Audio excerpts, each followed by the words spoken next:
दूर से देखने पर यह समुद्र में खड़ा कोई बैटल शिप सा प्रतीत होता है।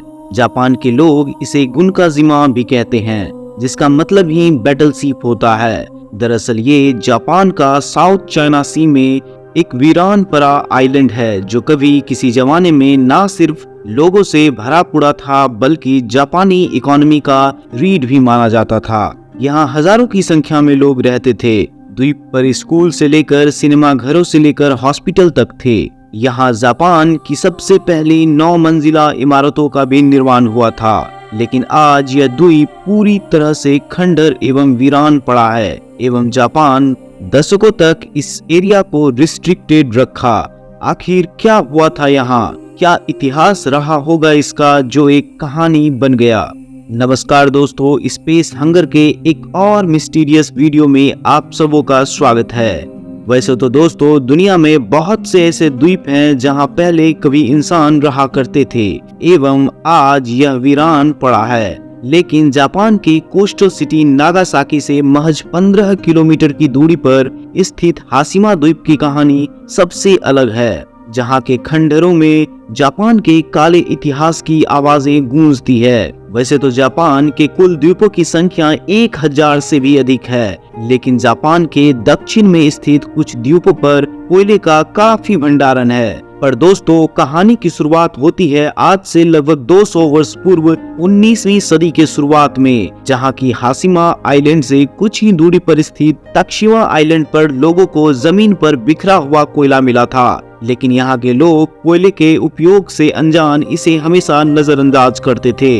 इन्हीं में से एक कोहिदा नाम के आदमी को एक्सीडेंटली इसकी हीटिंग प्रॉपर्टीज के बारे में पता चल गया। उसके बाद यहाँ के लोग इसे इकट्ठा करने लगे एवं अपने खाना बनाने और घरों को गर्म रखने के लिए इस्तेमाल करने लगे। वहीं दूसरी ओर पूरी दुनिया में व्यापार और विस्तार को लेकर होड़ मची थी। समय बीतता चला गया और देखते ही देखते नागासाकी 1850 के आसपास इंटरनेशनल शिपिंग पोर्ट के रूप में सामने आया। अमेरिका और चाइना के बीच में नागासाकी एक मेजर स्टॉप ओवर पोर्ट बन गया, जहां की बड़े बड़े कार्गो सेलिंग शिप्स रुकती थी। वहीं western countries like England, France, America अपने शिप्स के स्टीम इंजन को रिप्लेस कर रहे थे। नागासाकी, जो कि मेजर स्टॉप ओवर था, इस वजह से इन शिप्स को यहीं रुकना होता एवं रिफ्यूल करना पड़ता। वहीं रिफ्यूलिंग के लिए जरूरी होने वाले कोयले नागासाकी से महज कुछ ही दूरी पर तक्षिमा आइलैंड पर बिखरा पड़ा था। कोयले का डिमांड जब बढ़ने लगा तो लोग इसे खोदकर जमीन से निकालना शुरू कर दिया। बीतते वक्त के साथ आइलैंड से पूरा कोयला खत्म हो गया। कोयले के तलाश में लोग आसपास के टापुओं की ओर रुख करने लगे। इन्हीं द्वीपों में से एक द्वीप था हाशिमा, जहां कोयले का बृहद भंडारण था। उस वक्त कोयले को निकालने के लिए ओल्ड स्कूल फार्मूला इस्तेमाल किए जाते थे, जिसमें पूरी तरह से हाथों का ही इस्तेमाल किया जाता था। पर बढ़ती हुई कोयले के डिमांड को पूरा करने के लिए हाथों का इस्तेमाल काफी नहीं था। इसी को देखते हुए 1887 में मित्सुबिशी ने हाशिमा आइलैंड को खरीद लिया और उसने यहाँ प्रॉपर कोल माइनिंग का विचार बनाया।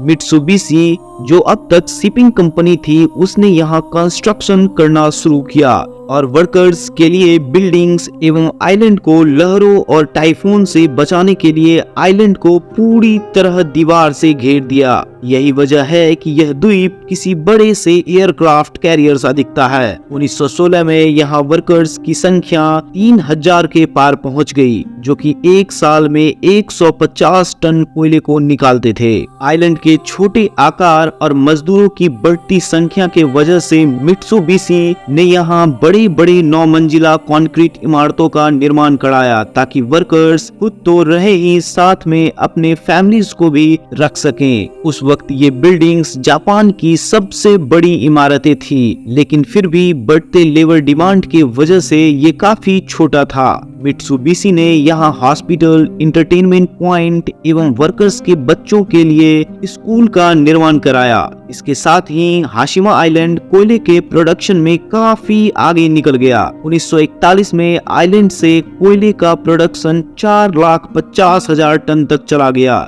जो लगातार बढ़ता ही जा रहा था। 1930 के शुरुआत से लेकर द्वितीय विश्व युद्ध के अंत तक जापान जितने भी कोरियन या चाइनीज प्रिजन ऑफ वार पकड़ता, उन कैदियों को Japan war time mobilisation policy के अंतर्गत मित्सुबिशी को सौंप देता, जहां मित्सुबिशी उनसे जबरन बहुत ही कठोर परिस्थितियों एवं क्रूर व्यवहार के साथ काम करने को मजबूर करता था। एक अनुमान के अनुसार यहाँ 137 मजदूरों की मौत हो गई थी। वहीं कई अन्य आंकड़े यह संख्या 1300 बताती है। 1959 में आइलैंड की टोटल पॉपुलेशन 5300 के आसपास पहुंच गई थी। अगर हम देखें तो आइलैंड का एरिया मात्र 16 एकड़ में फैला है और इतनी पॉपुलेशन इस जगह पर काफी ज्यादा थी। उस वक्त वो दुनिया का सबसे डेंस जगह था। अगर हम सिंपल सा मैथ करें तो पता चलता है कि पर एकड़ 331 लोग रहते थे यहाँ। दोस्तों, यही वक्त था जब हाशिमा आइलैंड अपने पीक पर चल रहा था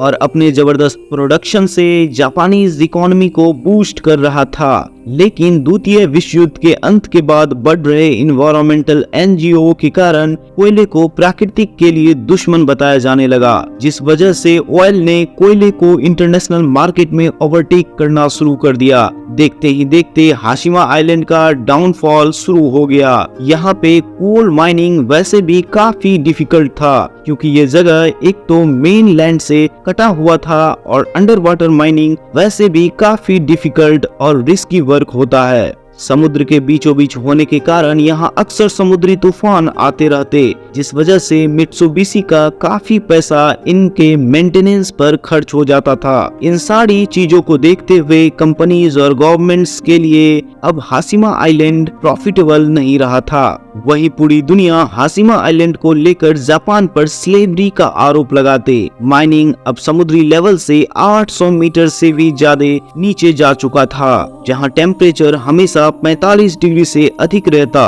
वहां का ह्यूमिडिटी भी 95% तक रहता था। 1970 में कंपनी ने अपने 2000 वर्कर्स को माइनिंग में से निकाल दिया या फिर किसी दूसरे फैकल्टीज में एडजस्ट कर दिया और फाइनली 4 साल बाद 15 जनवरी 1974 में कंपनी ने ऑफिशियली हाशिमा कोल माइन को बंद कर दिया। रातों रात हजारों की संख्या में वर्कर्स ने आइलैंड को खाली कर दिया। तब से लेकर आज तक हाशिमा आइलैंड पूरी तरह से वीरान बनकर रह गया है, जो कि साउथ चाइना सी में खड़ा कोई जंग लगा बैटल शिप सा दिखता है। लगभग 25 वर्षों तक सरकार ने इस आइलैंड को रिस्ट्रिक्टेड एरिया घोषित रखा। कई देशों का कहना था कि जापान यहाँ हुए स्लेवरी को छुपाने के लिए इसे बंद रखा है। 21वीं सदी की शुरुआत में लोगों ने फिर से हाशिमा आइलैंड को डिस्कवर करना शुरू किया एवं इसे बैटल शिप आइलैंड या घोस्ट टाउन जैसे नामों से पुकारना शुरू कर दिया। आगे चलकर 2005 में जापान ने इसे टूरिस्ट के लिए खोल दिया। इस खंडर का लोकेशन इतना घोस्टेड लगता है कि ये फिल्म मेकर्स को भी अपनी ओर आकर्षित करने लगा। यहाँ 2011 में स्काई फॉल जैसी ब्रिटिश मूवी की भी सारे थ्रिल सीन्स को शूट किया गया। 2009 में जापान ने इसे यूनेस्को हेरिटेज साइट में शामिल करने का रिक्वेस्ट किया था, पर उस वक्त चाइना, नॉर्थ कोरिया और साउथ कोरिया ने इनका जम के विरोध किया। उन्होंने कहा कि ये उन बचे हुए लोगों के फीलिंग्स के साथ खिलवाड़ है जो कि हाशिमा द्वीप पर फोर्स स्लेवरी का हिस्सा रह चुके हैं। अंत में जापान ने इस बात पर एग्री होकर इसे शामिल कराया कि 1940s में यहाँ हुए फोर्स्ड लेबर को वो एक्सेप्ट करेगा। इस वीडियो पर आपके क्या राय हैं कमेंट सेक्शन में जरूर साझा करें। मिलते हैं एक और मिस्टीरियस वीडियो के साथ, तब तक के लिए नमस्कार।